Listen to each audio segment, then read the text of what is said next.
नमस्कार विद्यार्थी मित्रांनो, आज आपण हीट या टॉपिक मधला एक महत्वाचा पॉइंट समजून घेणार आहोत. तो म्हणजे लॅटेंट हीट. लॅटेंट हीट आपण 3 पार्ट मध्ये शिकूयात. त्यातल्या पहिल्या पार्ट मध्ये आपण पहिल्यांदा लॅटेंट हीट म्हणजे काय ते समजून घेऊ आणि नंतर त्याच्या 2 प्रकारांमध्ये जाऊया, लॅटेंट हीट ऑफ फ्युजन आणि लॅटेंट हीट ऑफ वेपरायझेशन. याआधी आपण हीट म्हणजे काय ते पाहिलेलं आहे, टेम्परेचर म्हणजे काय ते पाहिलेलं आहे. हीट म्हणजे एखाद्या पदार्थातील कणांमध्ये जी काही एनर्जी सामावलेली आहे, सर्व प्रकारची टोटल एनर्जी, मग ती कायनेटिक एनर्जी असेल, पोटेन्शियल एनर्जी असेल, ऑल टाइप्स ऑफ एनर्जी, तर त्या टोटल एनर्जी कंटेंटला हीट असं म्हणतात. आणि टेम्परेचर हे एखाद्या वस्तूची उष्णता मोजण्याचं एक साधन आहे. It is a measure to express the degree of hotness और कूलनेस ऑफ अ बॉडी. त्यानंतर आपण सॉलिड, लिक्विड आणि गॅसियस स्टेट याची सुद्धा एक थोडक्यात उजळणी करून घेऊयात. तुम्हाला माहिती आहे, सॉलिड स्टेट मध्ये पार्टिकल्स हे एकदम क्लोजली पॅक्ड असतात. लिक्विड स्टेट मध्ये पार्टिकल्स हे एकमेकांपासून अशा पुरेशा अंतरावर असतात की ज्यामध्ये 2 पार्टिकल मधून तिसरा पार्टिकल मधून जाऊ शकतो. बघा, सॉलिड आणि लिक्विड स्टेट मध्ये काय फरक आहे. सॉलिड स्टेट मध्ये पण पार्टिकल मध्ये थोडं डिस्टन्स असतं, अगदीच काही ते चिकटून नसतं, पण या दोघांच्या गॅप मधून तिसरा पार्टिकल जाऊ शकत नाही, तोपर्यंत म्हणायचं सॉलिड. जेव्हा आपण हीट देतो तेव्हा सॉलिडचं एक्सपान्शन होत असतं, हे डिस्टन्स वाढत असतं, पण त्याला तोपर्यंत लिक्विड नाही म्हणायचं जोपर्यंत त्याच्या कणांमधलं अंतर इतकं वाढत नाही की त्यातनं हा पार्टिकल जात नाही. बघा मी काय म्हणतोय, सॉलिडला हीट दिल्यानंतर हे अंतर वाढत वाढत जातं, पण जोपर्यंत त्याच्यातून हा पार्टिकल पलीकडे जाऊ शकणार नाही तोपर्यंत तो सॉलिडच आहे. ज्या वेळेला एक पार्टिकल दुसऱ्या 2 पार्टिकल्सच्या मधनं जाऊ शकतो, एवढं अंतर पार्टिकल मधलं वाढलं की मग म्हणायचं त्याचं लिक्विड स्टेट मध्ये कन्व्हर्जन झालं. ओके. लिक्विड नंतर गॅसियस स्टेट. गॅसियस स्टेट मधल्या कणांमधल्या अंतराबद्दल आपण काहीच बोलू शकत नाही, कितीही जास्त अंतर असू शकतं. यासाठी मी एक छोटं उदाहरण देतो, ते लक्षात ठेवा. सॉलिड स्टेट म्हणजे वर्गात बसलेली मुलं. सरांचा तास चालू आहे आणि वर्गात बसलेली मुलं आपापल्या जागी बसलेली आहेत. जागा फक्त जागच्या जागी हलू शकतील, पण जागा सोडून नाहीत जाऊ शकत. वर्गात बसलेली मुलं म्हणजे सॉलिड स्टेट. लिक्विड स्टेट म्हणजे काय. लिक्विड स्टेट म्हणजे मैदानावर पीटीच्या तासाला खेळण्यासाठी गेलेली मुलं. बघा, मैदानाच्या बाहेर जाऊ शकत नाहीत, पण मैदानाच्या आतमध्ये इकडं तिकडं कशी फिरू शकतात. ओके. लिक्विड स्टेट म्हणजे मैदानावर खेळणारी मुलं आणि गॅसियस स्टेट म्हणजे शाळा सुटल्यावर घरी जाणारी मुलं.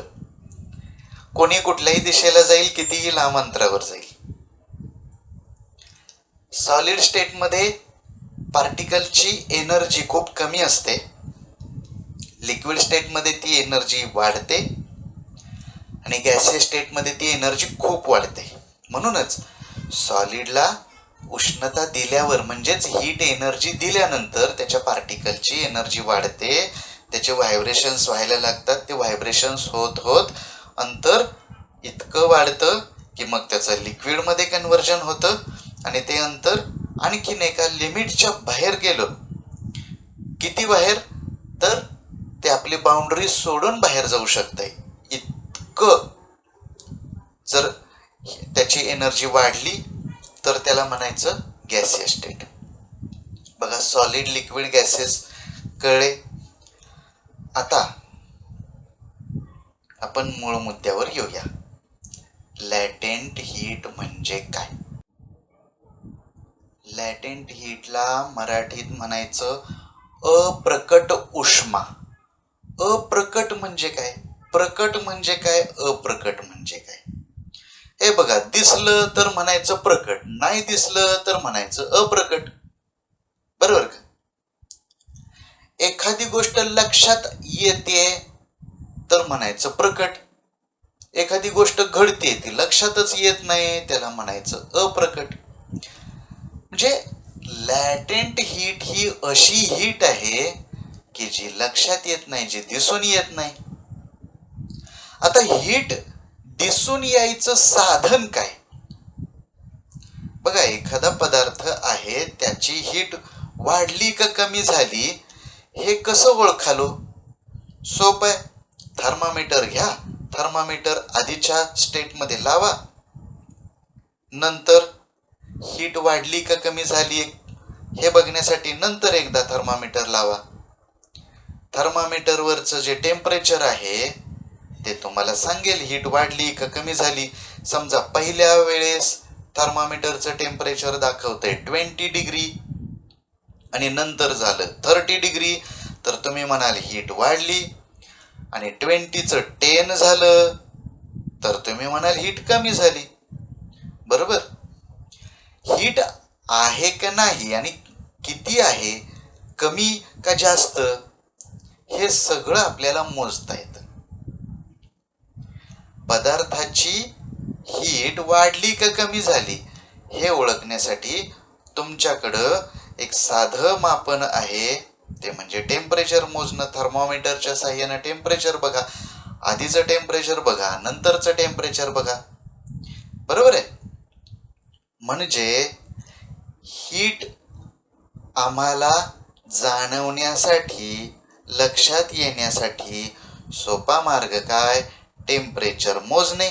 एखाद्या वस्तूचं टेम्परेचर वाढत वाढत चाललंय तर आम्ही काय म्हणणार? हीट वाढत चालली.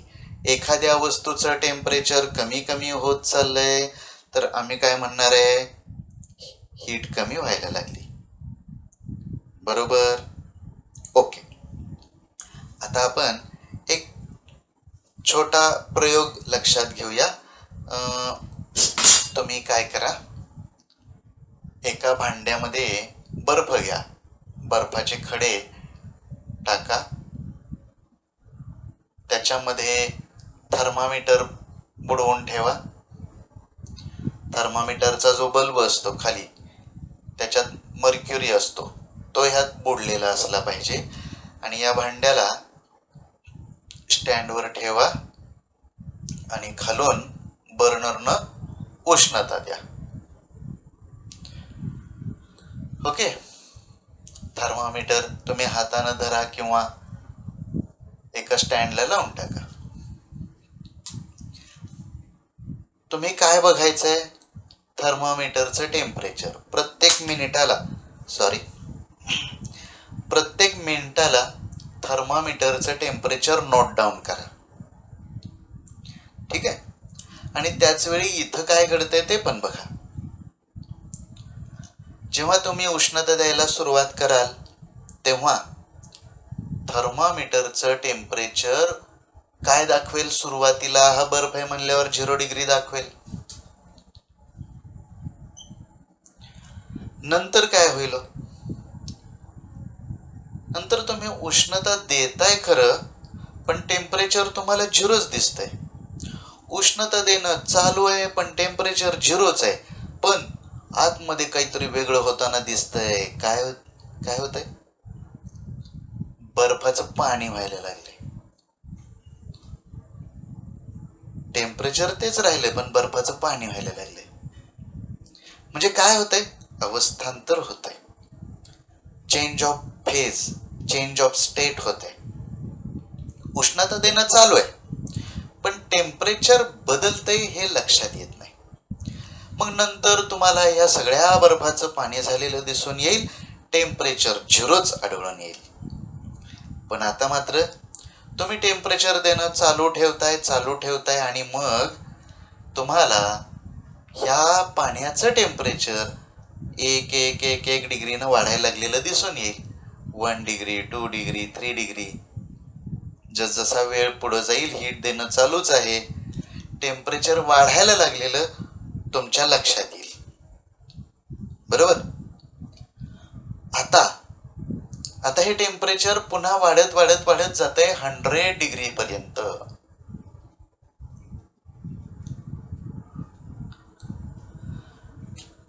°C पर्यंत हे टेम्परेचर वाढत जातंय. त्यानंतर पुन्हा ते टेम्परेचर वाढायचं थांबतंय. पण तुम्हाला ह्या भांड्यात काहीतरी होताना दिसून येईल. काय होतंय? त्या आतल्या पाण्याची वाफ व्हायला लागली, म्हणजे वॉटर बॉईल व्हायला लागलंय.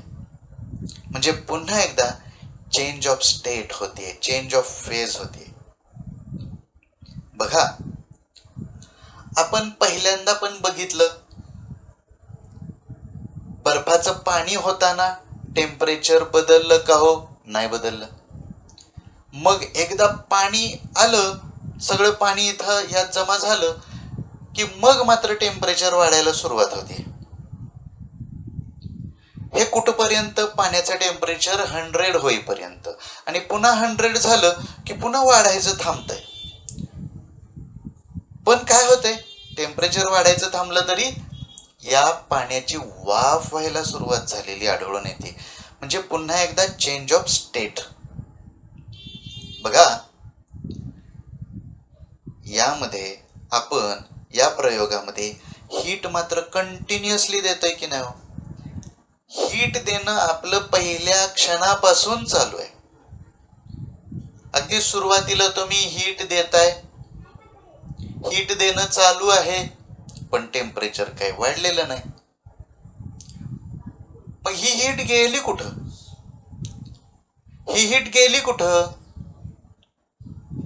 टेम्परेचर वाढत नाही, मग ही हीट गेली कुठं? काहीतरी उपयोग होतोय की नाही त्याचा? ह्या हीटचा काय उपयोग होतोय? तर ह्या हीटचा उपयोग त्या पदार्थाची अवस्था बदलण्यासाठी होतोय, चेंज ऑफ स्टेट मध्ये होतोय. आता हीट वाढतीये किंवा कमी होते हे दिसून येण्याचं आपल्याकडे कोणतं साधन आहे, कोणता मार्ग आहे ते बघण्याचं? थर्मोमीटर. थर्मोमीटर मध्ये जर टेम्परेचर वाढत चाललं तर आम्ही म्हणू की हीट वाढायला लागली. परंतु हीट आम्ही देत असून सुद्धा सुरुवातीला थर्मोमीटरचं टेम्परेचर वाढलंच नाही. मग हीट मिळाली नाही का? हीट मिळाली, पण ती कुठं वापरली गेली हो? अवस्थांतर होण्यासाठी, सॉलिडचं लिक्विड होण्यासाठी, म्हणजे फ्युजन होण्यासाठी, मेल्टिंग होण्यासाठी. म्हणजे हीट जरी थर्मामीटरवर दिसून आली नसली तरी ती वापरली गेली, तिनं काहीतरी काम केलंय. फक्त ते इथं थर्मामीटरवर आम्हाला दिसलं नाही, म्हणून त्या हीटला म्हणायचं अप्रकट उष्मा, न जाणवणारी उष्णता, न व्यक्त झालेली उष्णता. जी उष्णता टेम्परेचरच्या रूपात व्यक्त होत नाही तिला म्हणायचं अप्रकट उष्मा, लॅटेंट हीट. समजलं का? त्यानंतर टेम्परेचर वाढत चाललंय म्हणजे ती प्रकट उष्मा झाली.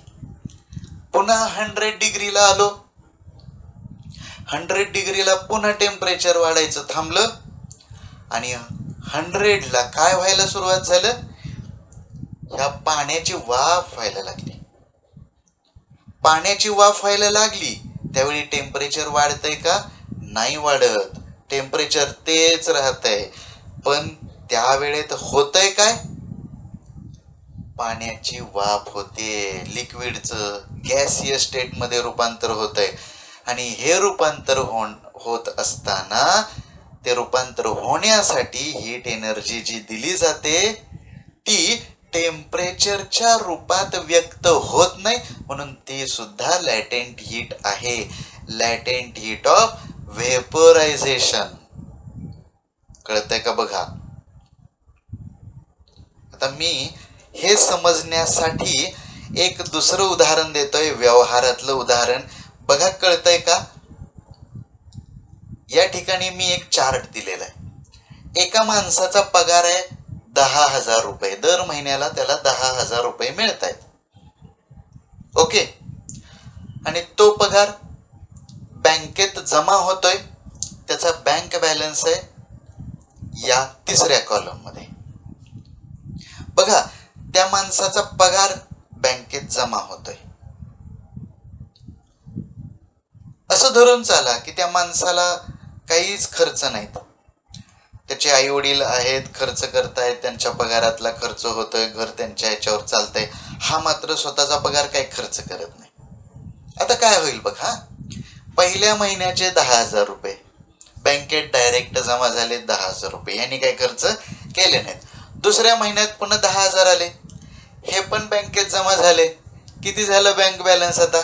10 20,000 झाला. तिसऱ्या महिन्यात 10,000 आले. ते पण बँकेत जाऊन पडले. किती झाले? 30,000 झाले. बँक बॅलन्स दर महिन्याला वाढत चाललाय. बँक बॅलन्स वाढत चाललाय म्हणजे व्हिजिबल आहे, दिसतंय. हा काहीतरी कमवतोय हे इथं दिसतंय. बरोबर. आता समजा ह्या माणसाच्या असं लक्षात आलंय की आपला बँक बॅलन्स तर चांगला वाढायला लागलाय, आपण असं करूया, एक गाडी घेऊया. आणि त्यांनी समजा एक 30,000 रुपयाची गाडी घेतली आणि दुकानदाराला सांगितलं की बाबा रे, मी दर महिन्याला 10,000 रुपये तुला देतो, 3 महिन्यात पैसे फेडतो. दुकानदार त्याचा मित्र होता, होय म्हटला. आता काय झालं बघा. आता चौथ्या महिन्याचा पगार 10,000 आला. त्यांनी काय केलं? ते 10,000 काय केले? दुकानदाराला दिले, खर्च केले.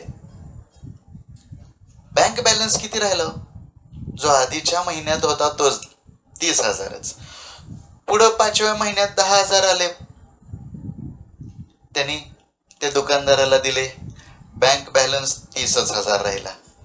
पुन्हा पुढच्या 6व्या महिन्यात 10,000 आले. त्यांनी ते दुकानदाराला दिले, पैसे फेडले. बँक बॅलन्स 30,000च आला. बघा, या फेज मध्ये बँक बॅलन्स वाढताना दिसतोय. या फेज मध्ये बँक बॅलन्स तेवढाच आहे. आता ह्याच्या नंतर काय? परत 7व्या महिन्यात त्याला 10,000 रुपये पगार आला. तो डायरेक्ट बँकेत जाऊन पडला. आता मात्र 30चे 40,000 झाले. पुन्हा 8व्या महिन्यात 10,000 पगार आला. तो डायरेक्ट बँकेत जाऊन पडला. आता बँक बॅलन्स झाला 50,000 रुपये. या फेज मध्ये बँक बॅलन्स पुन्हा वाढायला लागलाय. या पहिल्या फेज मध्ये पण बँक बॅलन्स वाढत होता.